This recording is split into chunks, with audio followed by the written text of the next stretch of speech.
É engraçado, né? Eu estava aqui com algumas pessoas fazendo instalação aqui em casa, e brasileiros que estavam fazendo instalação aqui em casa, e obviamente as pessoas gostam de me perguntar sobre política, e a primeira coisa que vieram me perguntar foi: porra, e esse escândalo do INSS?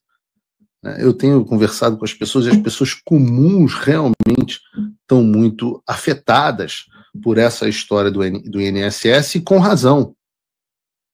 Porque quanto mais informações a gente está tendo, mais comprometedor fica esse negócio e mais escancarado fica o envolvimento mesmo do governo Lula, do PT, da família do Lula, talvez, nisso que alguns já estão chamando de o maior esquema de corrupção da história do Brasil. E eu sei que o maior esquema de corrupção da história do Brasil era o Petrolão.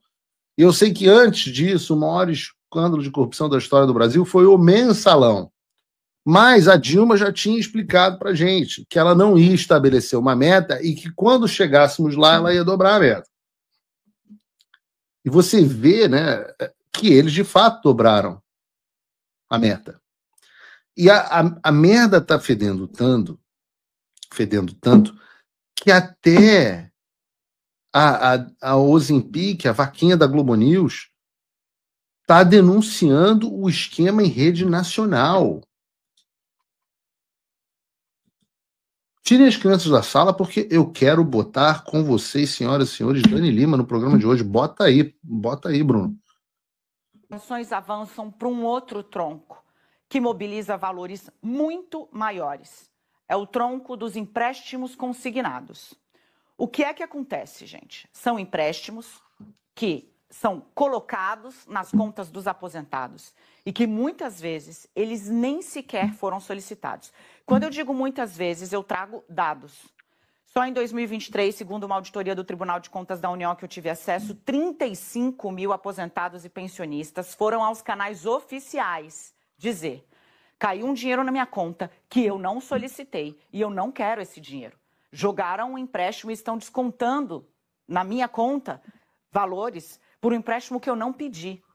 35 mil reclamações em 2023.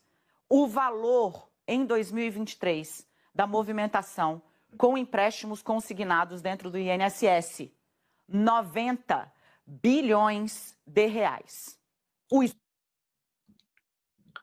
35 mil reclamações. 35 mil reclamações em um ano, no primeiro ano do governo Lula. 90 bilhões, não são 90 milhões,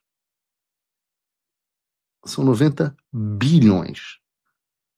É o volume dos empréstimos consignados. Deixa aí. O escândalo atual trata de 6 bilhões. Em um ano, empréstimos consignados movimentaram 90 bilhões de reais por meio de empréstimos consignados. E aí eu vou colocar tudo isso no blog, é por isso que o Valdo estava falando, eu estava ali escrevendo, ouvindo o Valdo, escrevendo e ouvindo o Valdo. Por quê? Porque não só o INSS... Dani Lima ouvindo o Valdo Cruz. Você imagina o aroma do ambiente. O INSS tem participação nisso. Tem um órgão que é responsável. Eu vou pegar exatamente a atribuição técnica, que está, inclusive, na auditoria, tá? Eu estou falando da Dataprev. E aí você fala: Daniela, o que é a Dataprev? A Dataprev é a responsável pela guarda e pela gestão da base de dados da Previdência Social e dos benefícios de prestação continuada. Então, a Folha... Eu gosto que ela fala com o público como se o público fosse uma criancinha do jardim de infância. E o que é a Dataprev? A Dataprev é o banco de... Assim, é um jeitinho de tratar... Mas, assim, não vou dizer que o público que assista Dani Lima seja um público qualificado, mas não precisa tratá-lo como retardado mental. Do INSS, quem roda é a Dataprev. Ela é que tem os dados biométricos e etc. de todos os aposentados e pensionistas. Na auditoria do Tribunal de Contas da União, o INSS fala: olha, não se preocupa mais com empréstimos consignados. Por quê? Porque agora eles só são liberados mediante biometria. E aí o Tribunal de Contas da União falou: bom, é insuficiente. Mas eu estou mais preocupado com os benefícios descontados indevidamente porque está sem controle nenhum, que é essa primeira perna da fraude que você está vendo agora. O que os investigadores descobriram é que a biometria não freou as fraudes. Ao contrário. Eu vou trazer para vocês, aqui estão os dados, atenção então, isso... Biometria é aquele negócio que é usado nas urnas eletrônicas, né? Vai longe, muito longe. Tem gente de dentro do INSS, servidor de carreira, que foi migrando, inclusive para órgãos como a Dataprev, e que hoje estão ali sob escrutínio. Porque houve vazamento mesmo deliberado de dados. E quando a gente está falando de empréstimo consignado, a gente está falando também de instituição bancária. O buraco vai ficar muito mais embaixo. Olha, quando até a Dani, tá? Aquela que disse na CNN que o Brasil estava voando com Lula, quando até agora a Dani está criticando o governo e chamando a atenção, dizendo que o buraco vai ficar muito mais embaixo, meus amigos, não tem como frear esse negócio do escândalo do INSS. E o que eu vejo é que o escândalo tem uma natureza diferente de todos os outros. Veja, pega o mensalão. Vamos voltar na história. Pegar os 3 grandes escândalos do PT. Você pega o mensalão, você pega o petrolão e você pega agora o INSS. Eles têm muitos outros, mas esses são os 3 maiores, né? O mensalão era o maior da história até aquele momento, depois o petrolão foi o maior até aquele momento, e agora o do INSS. O do mensalão, o que era? Em resumo do que era o escândalo do mensalão. O governo ia lá, fazia contratos de publicidade superfaturados com empresas públicas, como, por exemplo, o Banco do Brasil. Né? O Banco do Brasil ia lá e gastava 150 milhões em verba de publicidade. Eles contratavam uma agência de publicidade, em geral, do Marcos Valério, para receber esse dinheiro. O Marcos Valério sacava o dinheiro e dava um pedaço de volta para o PT e para os seus aliados. Tá? Então, esse dinheiro era um dinheiro que já estava no Tesouro, dinheiro público do pagador de impostos, mas que estava dentro do Tesouro, estava dentro dos cofres da União e superfaturava e era distribuído. Aí vamos para o petrolão. Em geral, o que eram os escândalos do petrolão? Esse era um pouco mais amplo. Mas você tinha empresas públicas, como a Petrobras e outras, que faziam grandes contratos públicos superfaturados.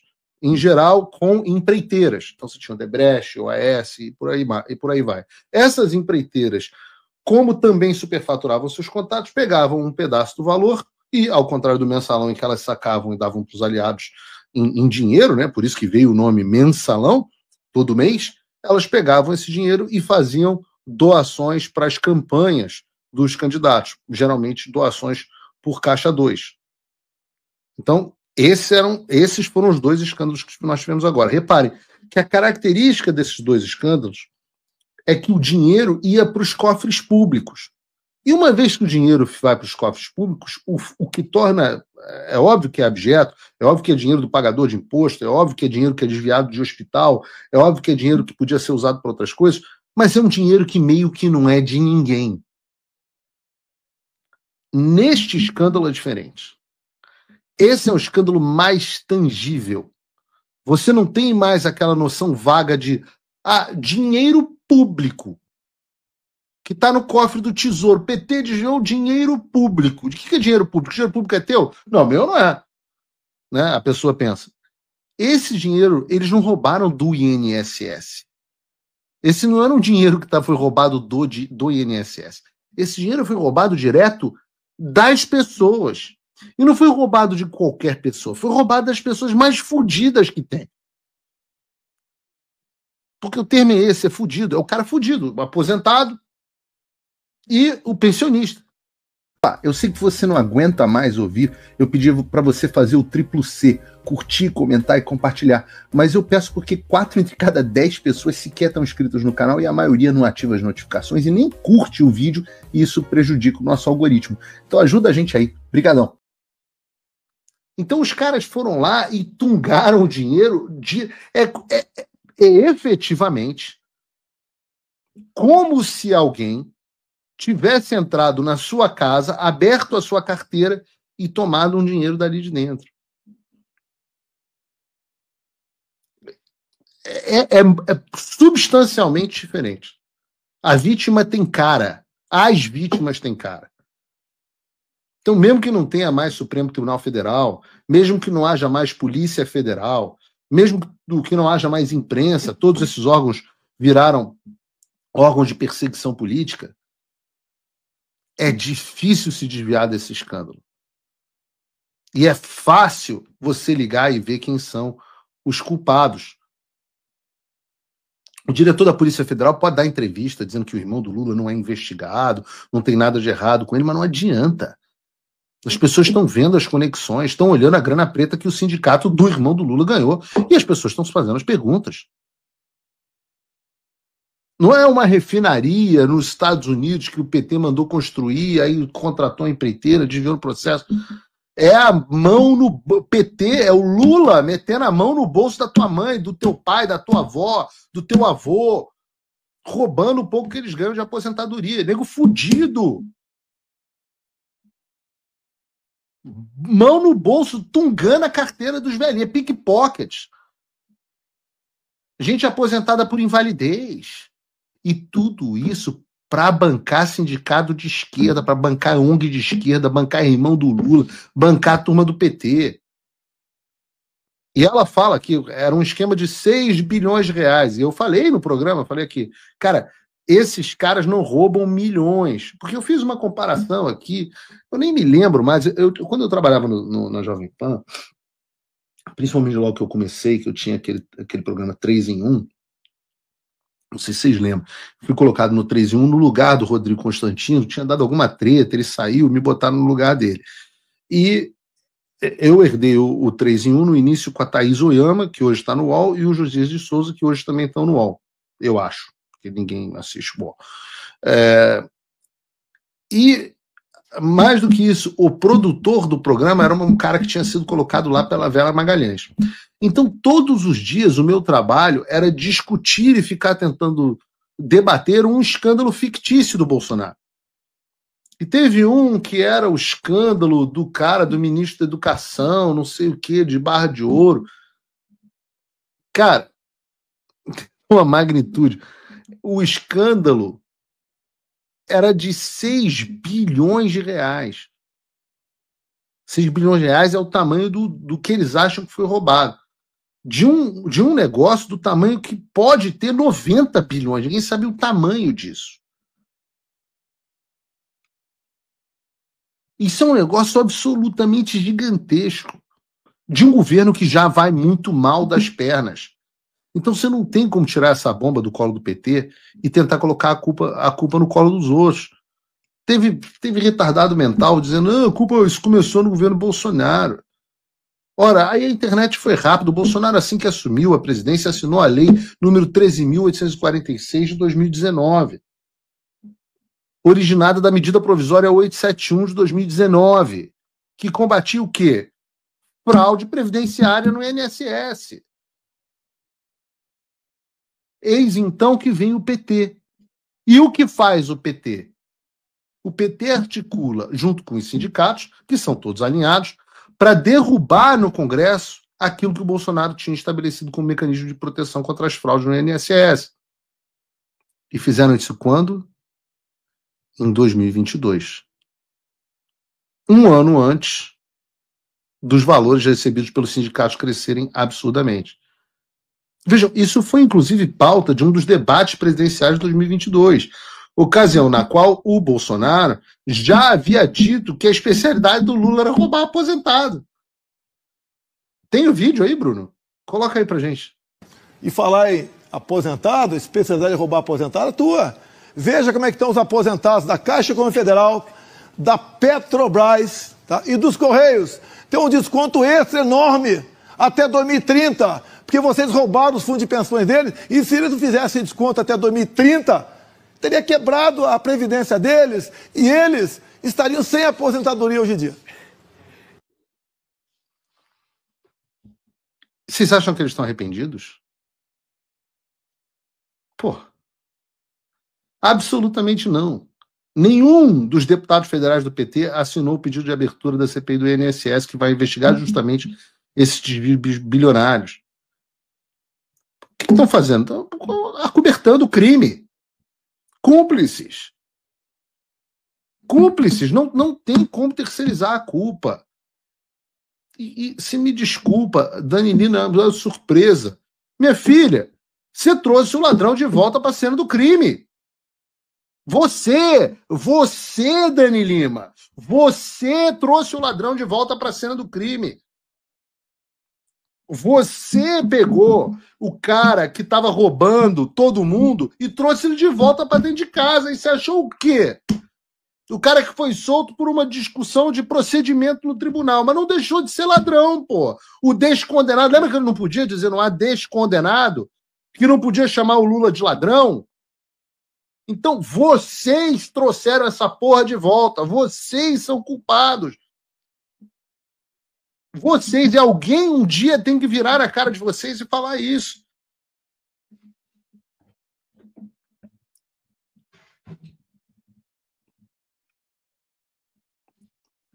E muita gente, não só jornalistas, eu falo isso, porque embora é óbvio que a eleição de 2022 tenha sido conduzida de forma ilegítima, e eu não estou falando aqui apenas das maquininhas, eu estou falando da forma da condução, tudo que foi exposto com talha-ferro, tudo que foi exposto com aquelas conversas da vaza-toga, tudo que foi exposto ali, use a criatividade, os juízes auxiliares. Lembra dos juízes auxiliares?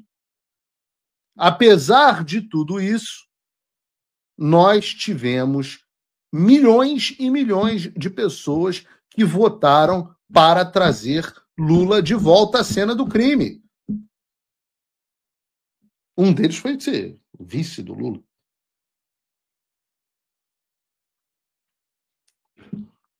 Então, eu falei aqui de juízes auxiliares, né? Eu não consigo fazer um programa sem falar no Alexandre de Moraes, e a gente vai falar sobre ele logo mais em uma pauta mais importante, mas eu não posso deixar de comentar essa portaria do Tribunal de Justiça do Distrito Federal. Essa portaria que autoriza o afastamento da juíza de direito Luciana Yuki Fugishita Sorrentino das suas funções no TJ do Distrito Federal para atuar como juíza instrutora junto ao gabinete do Alexandre de Moraes. E nós já conhecemos o modus operandi dos juízes que assessoraram o Alexandre. Ninguém pode esquecer do Ayrton Vieira, que foi o cara que mandou o Talhaferro usar a criatividade dele para ir atrás da Revista Oeste, para dar um jeito de achar alguma coisa defendendo o golpe de Estado do Paulo Figueiredo. Lembra também do Marco Antônio Vargas, um homem que disse que o Alexandre de Moraes queria pegar o Eduardo Bolsonaro. Nós lembramos das conversas sobre aqueles que diziam que tinham que mandar um jagunço pegar o Alan dos Santos e sequestrar ele e jogar ele dentro de um avião. Esses foram juízes auxiliares do Alexandre de Moraes até agora. E eu não tenho nada que desabone a Luciana Sorrentino. Nem existem grandes polêmicas em torno do nome dela. Parece ter feito um trabalho muito técnico. Então, por que eu estou trazendo o nome dela aqui? Para que nós oremos por ela. Porque uma pessoa que aceita esse convite é estranho, né? Olha os caras anteriores e você vê o perfil do chefe. Aí você é chamada. Então, vamos orar por ela. A gente vai falar de sanção, né? Eu sempre falo, não posso esquecer do Ayrton, não posso esquecer do Marcos Vargas, é tanta gente, a gente vai lembrar deles. Mas espero que o dessa Luciana Sorrentino não seja um que tenha que ser acrescentado. Falando sobre esse assunto, que é o assunto principal do dia, de sanções, visita do Mr. Gamble e mais, eu não quero tocar nesse assunto sem antes pedir a você, que a nossa enorme audiência, nossas mais de 17 mil pessoas nos assistindo, que mais uma vez curtam o vídeo, repostem, Vejam se estão inscritos no canal. Muita gente está vendo e não está inscrito no canal.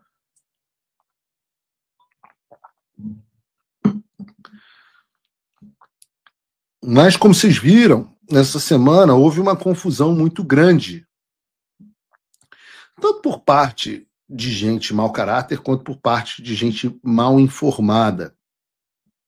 E a discussão foi em torno da natureza da visita do chefe interino da Coordenação de Sanções Internacionais dos Estados Unidos, David Gamble, ao Brasil, e outros integrantes da comitiva.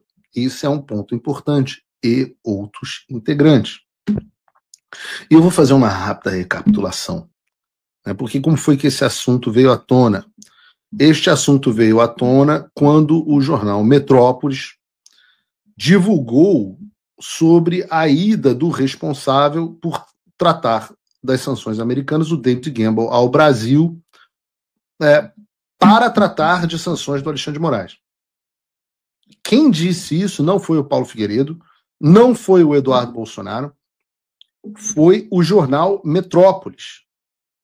Governo Trump chega ao Brasil para tratar de sanções a Moraes.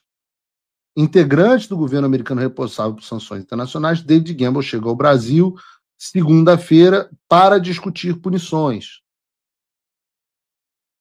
Daí, o Eduardo Bolsonaro viu a notícia e comentou. Finalmente. E por que ele comentou depois da notícia? Porque é evidente que nós sabíamos sobre essa visita, mas nós fomos instruídos a não falar a respeito.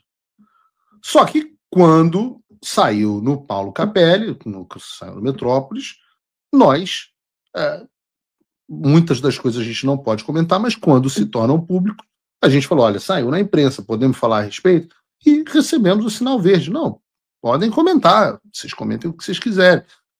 E aí não tem por que não comentar e não explicar para o público. E eu digo a vocês que a notícia a notícia do Metrópolis foi absolutamente correta. Eu confirmo e reafirmo que a vinda da delegação americana ao Brasil era, e é, porque eles ainda estão no Brasil, também para tratar de sanções ao Alexandre de Moraes. Mas aí veio a notícia do Chamil Chaves, dizendo que não era nada disso no UOL, e que o sujeito tinha outras agendas, sendo que sequer trataria sobre o Alexandre. E ele utiliza uma nota da Embaixada dos Estados Unidos no Brasil, dizendo que outros assuntos seriam tratados. E daí veio um monte de gente usando essa reportagem, um monte de gente mau caráter, um monte de gente mal informada, um monte de gente despeitada, usando a reportagem do Chamil Chaves e a nota da Embaixada para dizer que eu e o Eduardo estávamos mentindo e que não ia acontecer nada e que a visita da comitiva, da qual fazia parte o David Gamble, não tinha nada a ver com o Alexandre e por aí vai. Eis que vem o Sam Pusher, também do Metrópolis, que explicou exatamente o que eu estou dizendo, que o David Gamble teria uma agenda no Brasil para tratar sobre sanções com possíveis sanções envolvendo outros indivíduos, que coisa relacionada a terrorismo e tráfico de drogas, que, assim, o Eduardo Bolsonaro já falou sobre isso.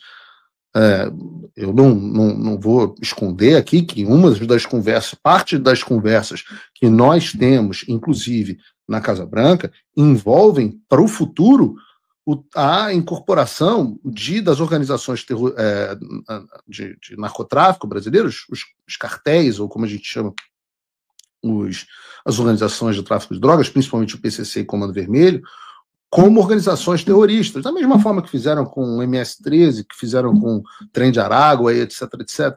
Esses grupos devem ser classificados como organizações terroristas. E essa é uma das conversas que a gente estava tendo, e os dois principais interlocutores que a gente está colocando nessas conversas são o deputado Paulo Bilinski e o senador Flávio Bolsonaro, porque são os presidentes das comissões de segurança pública, respectivamente, na Câmara e no Senado. Por que a gente não fala muito sobre isso? Bom, eu não falo muito sobre isso porque isso não é bom para a saúde, né? Esses são os caras que costumam matar as pessoas com uma certa frequência. Eu ainda pretendo voltar ao Rio de Janeiro na minha vida em algum momento, não para morar, mas pelo menos para visitar. Não vai acontecer no futuro próximo. E é claro que uma das preocupações que nós temos a esse respeito tem a ver, e um dos objetivos que a gente tem a ver com as ligações políticas que essas organizações têm. E sim, tudo isso também está sendo tratado. Só que, como o Sam Puncher disse, a nota da embaixada americana não desmentiu ninguém. Nem disse que não havia agendas adicionais. E eu tenho uma outra notícia que acabou para a pauta da quinta-feira, onde a gente percebe que 30% dos brasileiros, segundo o levantamento, são analfabetos funcionais. E as pessoas realmente não conseguiram ler e entender a nota da embaixada americana. O Jamil Chaves, ele é um agente. Está no papel dele, ele é pago para isso, para gerar desinformação que ajude aos patrões dele. Tá tudo certo, já espera. Mas o Sam Puncher foi um dos poucos que conseguiu ler a nota. Mas o que me impressiona nessa história toda não é o analfabetismo funcional, o mau caratismo do Jamil Chaves. O que me impressiona é a quantidade de gente burra que acha que o cara vem para o Brasil e vai analisar eventuais sanções e vai dizer publicamente que ele está estudando aplicar sanções. Mas como é que pode ser tão burro? Na cabeça dessas pessoas, o sujeito vai fazer uma viagem para o Brasil, vai ter encontros, vai divulgar todos os encontros que teve e depois vai dizer: não, eu estou aí para estudar sanções contra o Alexandre de Moraes.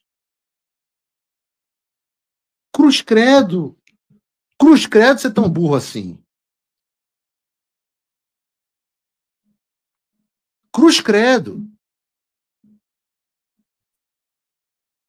E óbvio que o Flávio Bolsonaro... Ah, mas e o Flávio Bolsonaro? O Flávio Bolsonaro disse: olha, essas conversas estão acontecendo. Tem um vídeo do Flávio Bolsonaro aí, ô Bruno? Câmara. E eu, na qualidade de presidente da Comissão de Segurança Pública do Senado, havia pedido já há alguns dias uma reunião via embaixada americana aqui no Brasil, com alguma autoridade do governo americano que a gente pudesse tratar dessa pauta de segurança pública. Então o assunto aqui não tem nada a ver com sanções, com relação a quem quer que seja, como foi tratado por parte da imprensa. Essa reunião não foi para isso, já havia pedido essa reunião. E o que nós tratamos aqui é que eu pedi ao governador Cláudio Castro, do Rio de Janeiro, por intermédio da sua Secretaria de Segurança, um relatório de inteligência sobre a expansão dos grupos aqui brasileiros, em especial de tráfico de armas e drogas, mais especificamente o CV e o PCC, sobre as vinculações deles com organizações criminosas internacionais como o Hezbollah. Isso foi feito, existe esse relatório de inteligência por parte da Cúpula da Segurança Pública do Rio de Janeiro, e o que eu pedi aqui ao senhor Ricardo, que é do Departamento de Estado americano, que trata dessa questão também de organizações criminosas por todo o mundo, foi que nós pudéssemos ir até Washington, eu, o deputado Paulo e a Cúpula da Segurança Pública do Rio de São Paulo, para que pudéssemos explicar e mostrar o que tem nesse relatório de inteligência. Eu sei por alto, onde há ali diversas investigações com provas mostrando quem são os criminosos brasileiros, as relações que eles têm com terroristas, em especial do Hezbollah, aonde eles lavam dinheiro, quais são as empresas que eles estão lavando dinheiro aqui no Brasil e como é que os seus tentáculos chegaram também aos Estados Unidos. Então isso que foi conversado aqui com o senhor Ricardo, e é o que nós vamos esperar agora que ele retorne para nós, inclusive porque ele terá reuniões com autoridades aqui do atual governo, do governo federal, e nós pedimos aqui ao governo Lula que trate esse assunto com a maior seriedade possível, que dê a maior importância para essa pauta, porque infelizmente essas organizações criminosas aqui no Brasil viraram transnacionais e chegaram também aos Estados Unidos. Então essa foi a temática da nossa reunião. Você quer fazer algum complemento, deputado? É isso, nosso objetivo é... Absolutamente correto. Só que muita gente sentou o pau no Flávio Bolsonaro, achando que o Flávio Bolsonaro estava desmentindo o que o Eduardo, o irmão, teria dito, e eu também. Só que, reparem, ele não desmentiu absolutamente nada. Ele simplesmente evitou falar sobre qualquer outro assunto. E eu vou brincar aqui com o pessoal das 72 horas, mas a verdade é que provavelmente até amanhã, eu não terei programa amanhã porque vou estar em Washington, mas provavelmente até amanhã vocês vão saber um pouco mais sobre a visita dessa delegação americana ao Brasil. Até o final, não precisa aguardar 72 horas, não. Você pode aguardar, que horas são? Talvez 24 horas, ou talvez menos do que isso, vocês já vão saber o que de fato essas pessoas vieram fazer no Brasil e quem elas foram encontrar. Então, mas vocês mentiram, então, sobre as sanções do Alexandre? Não.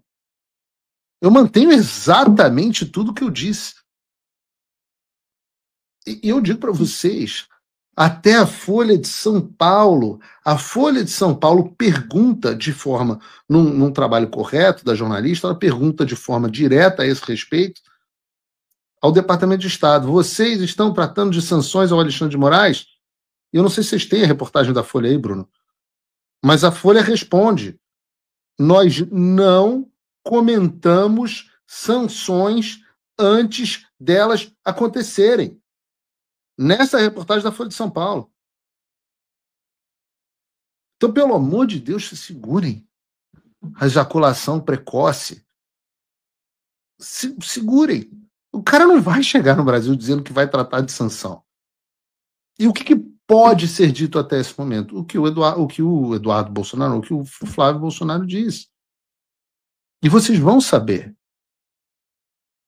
Eu sei que vocês estão acostumados com um jornalista que acaba com todo o trabalho duro só para dar um furo, mas esse não é o meu caso. Aliás, eu vou dar uma dica para vocês, tá?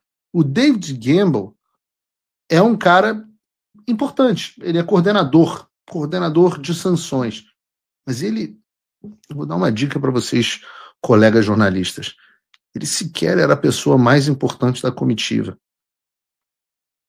O Flávio deu uma dica na fala dele. Mas eu posso dizer a vocês, pelo menos a vocês que assistem o Paulo Figueiredo Show, que uma das pessoas que estava dentro da comitiva e que tinha um papel mais político foi simplesmente a pessoa que aplicou as sanções de visto a Cristina Kirchner. Está no Brasil. A mesma pessoa que aplicou as sanções de visto aos Kirchner e a família, né? Está dentro dessa comitiva. E eu vou dizer, não vou ser eu que vou dar o furo.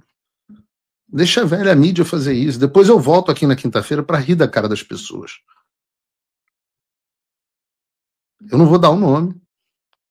Mas, ainda vou dar mais uma dica. É a mesma pessoa responsável por aquela declaração a respeito do Brasil que a gente comentou no início do ano, do Bureau do Hemisfério Ocidental, depois da Embaixada Americana. É a mesma pessoa. E aí, sobre se eles encontraram ou não com o Bolsonaro, o que foi discutido, se discutiram sanções contra o Alexandre ou não, o que eu posso dizer é que, infelizmente, até o fechamento da edição desse programa foi orientado para a gente manter silêncio até o final da visita deles no Brasil. Então, provavelmente, na quarta-feira, ou talvez hoje à noite, vocês saibam do que eu estou dizendo. Esse corte aqui, João, depois você bota assim um comentário, se tiver saído o corte e já tiver saído o que aconteceu. E reparem, pelo amor de Deus, eu não estou dizendo que sanções vão acontecer na quarta-feira, mas sim que até o final da quarta-feira, provavelmente antes, vai ficar muito feio para o Jamil Chaves, vai ficar muito feio também para os outros que caíram nessa pilha de que eu e o Eduardo Bolsonaro estavam mentindo. E eu acho até uma distinção importante, porque não foi só o pessoal da velha mídia que caiu nessa história. Não foi só o Jamil Chaves. Volto a dizer, o Jamil Chaves, esse é o trabalho dele. Eles ganham para praticar desinformação e mentirem mesmo. O que me impressiona foram pessoas da direita. Por exemplo, o Space Liberdade, um perfil que eu canso de promover, eu canso de retuitar, eu acho que eles fazem um bom trabalho, eu canso de repostar as coisas que eles colocam. E tá aí. Escreveram que o governo americano confirmou que o David Gamble veio ao Brasil para tratar de outros assuntos e que o Alexandre de Moraes não seria um deles. Aqui. Não contra Alexandre de Moraes. Eles vieram falar comigo, mandaram uma mensagem e tal. Eu volto a dizer, há uma relação gentil. Não, nós publicamos tudo. Não, meu filho, não tem que publicar tudo, tem que publicar o que é verdade.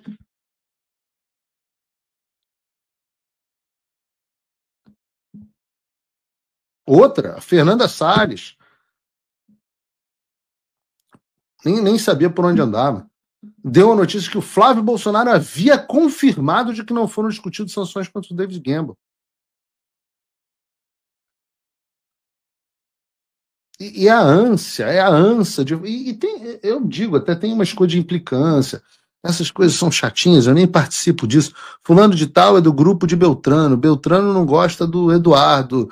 Aí não sei quem não gosta de não sei quem. Aí fica um tentando, dentro da direita, minar o trabalho do outro. E no final das contas, é óbvio que essas pessoas nos atrapalham. Porque uma coisa é o UOL falar que o Eduardo Bolsonaro e eu estou mentindo. A gente espera isso deles. Os caras não prestam mesmo. O UOL é isso. A outra coisa é a gente de direita, Fernanda Salles, Space Liberdade, etc., dando espaço para essa narrativa. Vejam que mundo louco, onde o Metrópolis e a CNN, e aliás, não sei por que não botaram a notícia da CNN aqui, porque nós vivemos em um mundo em que a CNN fala que os Estados Unidos estão discutindo sanções contra o Alexandre. Cadê? Eu mandei isso no grupo de pauta. A CNN fala. A CNN Brasil dá a notícia correta e a Fernanda Salles e o Space Liberdade acreditam no UOL e publicam notícia errada, jogando contra a gente. Eu não vou nem falar do Ricardo Salles, que esse é meu amigo. Eu liguei para ele hoje, falei, você está mal informado, conversamos, eu expliquei a ele o que estava acontecendo, ele falou, bom, se isso aí estiver acontecendo mesmo, pô, realmente. Eu falo para vocês, gente, pelo amor de Deus, tem que ser absolutamente verdadeiro, absolutamente correto. A gente nunca esteve tão perto. Eu já expliquei, eu sou transparente, eu falo quais são os tipos de sanção que a gente está buscando. Eu falo do que posso, com quem são as pessoas que a gente está conversando. Eu explico que eu não tenho como dizer, eu não dou 72 horas, eu não dou quantas horas são, eu não tenho como dizer, porque no final das contas não depende da gente. Tudo que depende da gente a gente faz. E o que eu posso dizer é, eu escuto as conversas, eu vi minuta, eu vi documento pronto, eu sei o que está sendo discutido, eu sei os escalões, eu sei como é que as coisas estão. Vai acontecer com certeza? Cara, eu não sei, na semana passada eu disse 70%, hoje eu diria 85%. E eu queria que me façam um favor, guardem essas porras todas, porque eu tenho que pegar e depois esfregar na cara dessas pessoas.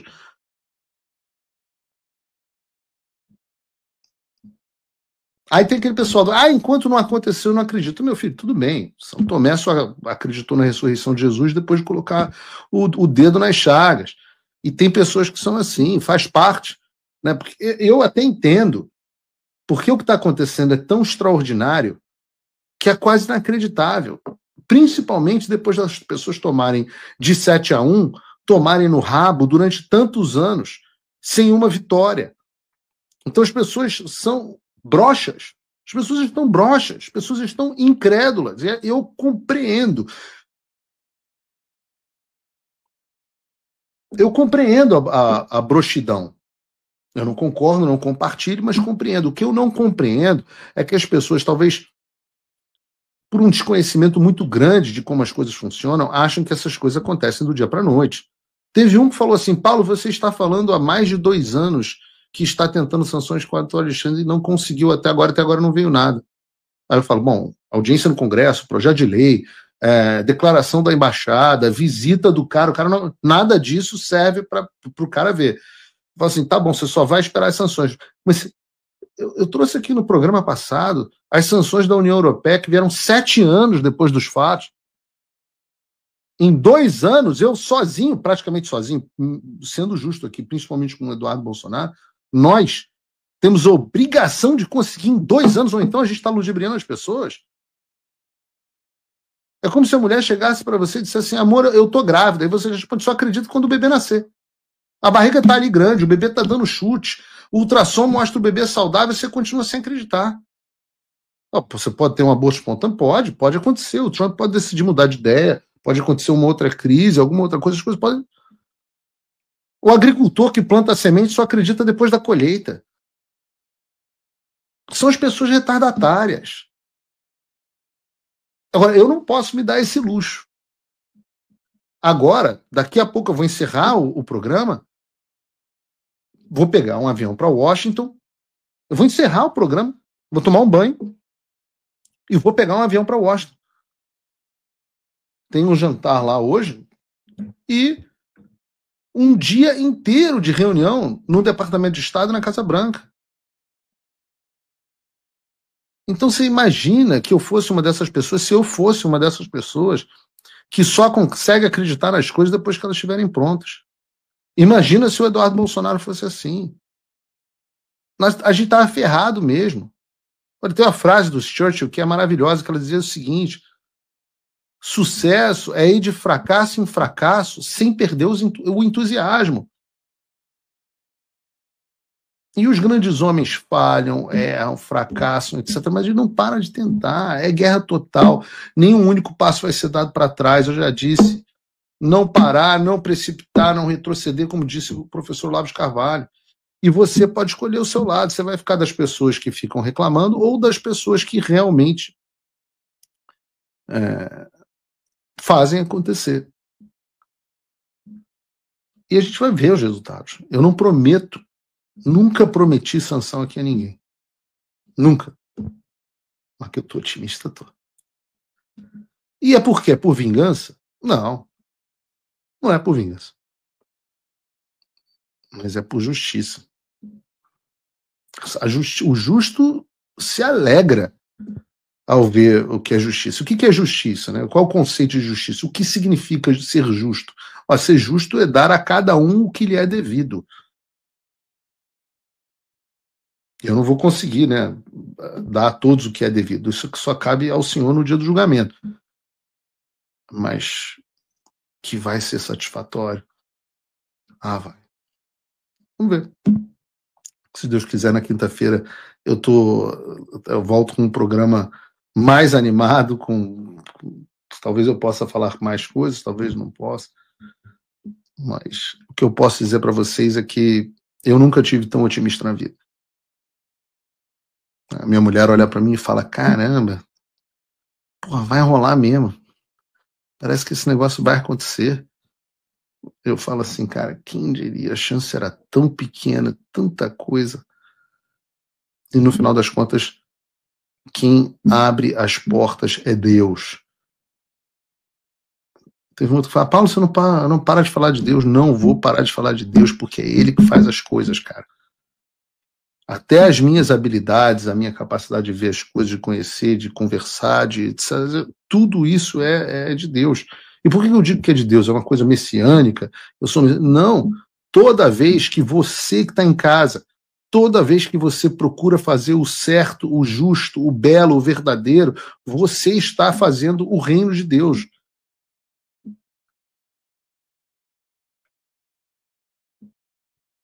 E a Bíblia diz que você busca o reino de Deus primeiro e todas as coisas lhe serão acrescentadas. E graças a Deus, minha vida tem sido absolutamente maravilhosa. Não tão abastada quanto deveria, mas nunca me falta nada. Então, estou muito feliz.